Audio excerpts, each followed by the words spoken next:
Welcome to Around the Track, the most exciting 15 minutes in wealth management by Dynasty Financial Partners and hosted by CEO Shirl Penney.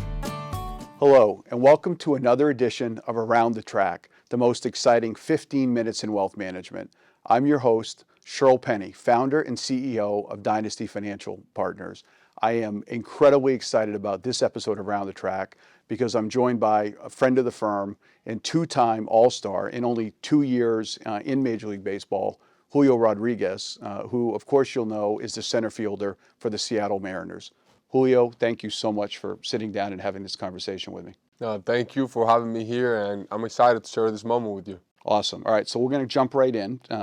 We've talked a little bit about this. The only rule that we have on Around the Track is we're going to try to make our way around the virtual track together in roughly 15 minutes. So I'm going to ask you 8 rapid-fire questions, and let's see if we can do it. You ready? Yeah, let's do it. All right, so first question, how you break from the gate really matters, so let's get out of the gate here strong. I'm going to give you a nice easy one. Tell us a little bit about yourself, but a lot of people have probably read things about you. Share something that maybe people don't know about Julio.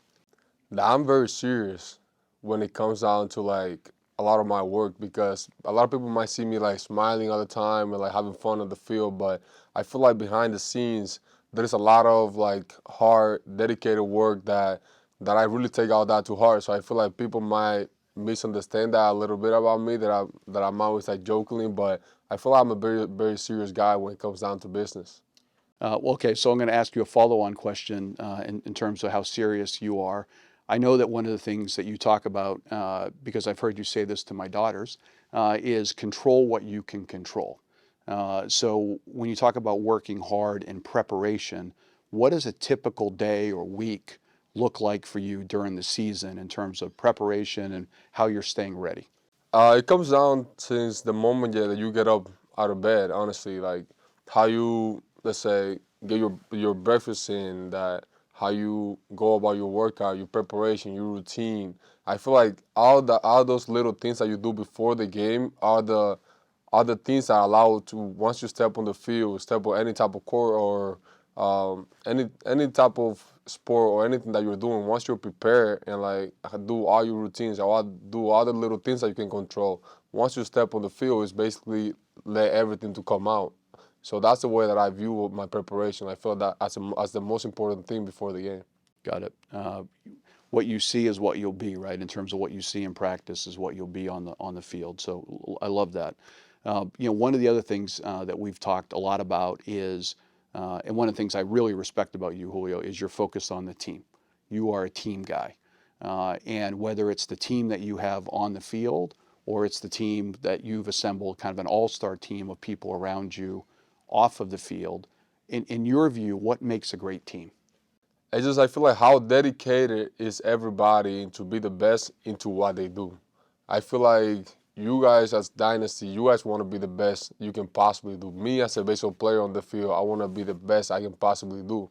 So I feel like everybody around me has to be on that same wavelength. It doesn't have to be the same because I'm the one playing baseball. You are the one that is ahead of Dynasty. But everybody, I feel like, has to be chasing greatness for themselves. And I feel like that's the people that I like to surround myself with. Got it. One of the things that we've also talked about, and I really enjoy your perspective on, is we're all going to face, whether we're business leaders, athletes, whatever our career might be, we're going to go through ebbs and flows. We're going to have times when we have setbacks or challenges. And for you, I know you've had a few injuries and things that have come up along the way so far in your career. How have you maintained focus during that time that allows you to step back right in and perform once you're back on the field? I feel like believing in myself, believing in the work that I have put in, believing in all the preparation, believing in all the hard times that I've already overcome, believing in all the training that I have put in, because it's hard, man. It's hard to wake up every day at 7 in the morning, to show up at training, to get beat up in the workouts, to do that continuously. So I feel like every time that I'm going through a tough time, I place my focus into that, into all the things that I have overcome in the past, and like just see as another thing that I have to overcome. And I just feel like it's a simple thing, just believing in yourself and in the work that you have already put in. Got it.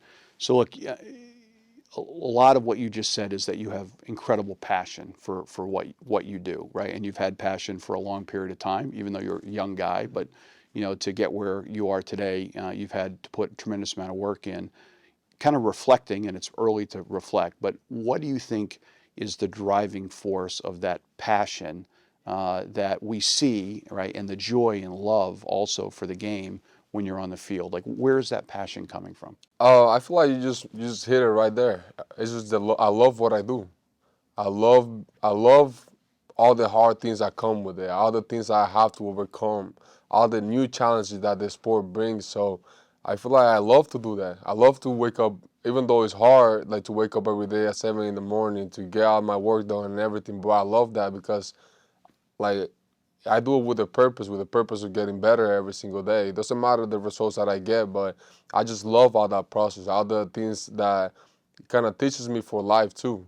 Because it's just like you're gonna face a lot of hard things in life too. So I feel like that's the approach I take. I just love to do it, regardless of how hard it gets, regardless of other things that I need to overcome. I just love to show up every day and just keep getting better. So I believe you in terms of what you said, sort of believe you in terms of what you just said, that it doesn't matter on the results for you personally, but I know you care a lot about the results for the team. I know that you're hugely committed to winning, as we are at Dynasty, right? I mean, it takes a lot of courage to name a startup company Dynasty, because it means that we plan on not just winning, but continuing to win over time. And we've talked about this. I know you plan on building a dynasty in Seattle, and I sure as heck wouldn't bet against you.